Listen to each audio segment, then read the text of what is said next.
വിശുദ്ധ ഖുർആൻ വിവരണം അധ്യായം 23 8 മുതൽ 11 വരെയുള്ള സൂക്തങ്ങളാണ്. ഉത്തരവാദിത്തങ്ങളും കരാറുകളും പാലിക്കുന്നവരാണ് യഥാർത്ഥ വിശ്വാസികൾ. അവർ നമസ്കാരങ്ങളിൽ വളരെ കൃത്യനിഷ്ഠയുള്ളവരായിരിക്കും. അവരാണ് യഥാർത്ഥ അനന്തരാവകാശികൾ, അഥവാ ഫിർദൗസിൻ്റെ പറുദീസയുടെ അനന്തരാവകാശികൾ. അവരതിൽ ശാശ്വതമായി വസിക്കുന്നവരാണ്.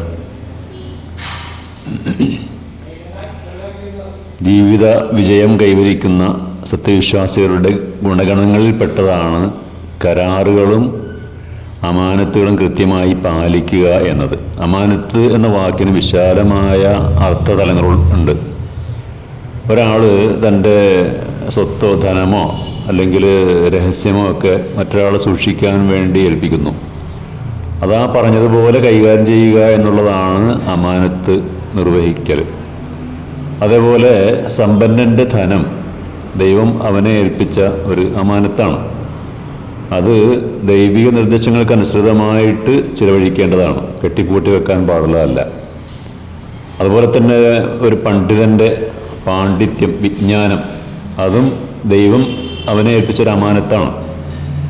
അത് അറിവില്ലാത്തവർക്ക് പകർന്ന് നൽകാതിരിക്കുക എന്നത് ദൈവത്തോട് ചെയ്യുന്ന വഞ്ചനയാണ്.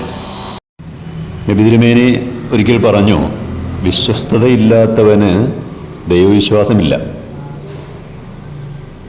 കപടവിശ്വാസിയുടെ ലക്ഷണങ്ങളിലൊന്നായിട്ട് നബി തിരുമേനി പറഞ്ഞത് അമാനത്ത് ഏൽപ്പിക്കപ്പെട്ടാൽ, അതായത് വിശ്വസിച്ച് എന്തെങ്കിലും സംഗതി ഏൽപ്പിച്ചാൽ ചതിക്കുക എന്നതാണ്. തുടർന്നുള്ള സൂക്തത്തിൽ പറഞ്ഞത് നമസ്കാരത്തിൻ്റെ കൃത്യനിഷ്ഠതയെക്കുറിച്ചാണ്. എങ്ങനെയെങ്കിലും നിസ്കരിച്ചാൽ പോരാ, അത് വളരെ കൃത്യനിഷ്ഠതയോടുകൂടി പൂർണ്ണമായ രൂപത്തിൽ തന്നെ നിർവഹിക്കേണ്ടതുണ്ട്. ഈ അധ്യായത്തിൻ്റെ തുടക്കത്തിൽ തന്നെ പറഞ്ഞത് ഭയഭക്തിയുള്ള നമസ്കാരക്കാർ വിജയിച്ചിരിക്കുന്നു എന്നാണല്ലോ. ആ ഭയഭക്തിയുടെ പൂർണ്ണത നിലകൊള്ളുന്നത് നമസ്കാരത്തിലെ ബദ്ധശ്രദ്ധയിലും ജാഗ്രതയിലുമാണ്.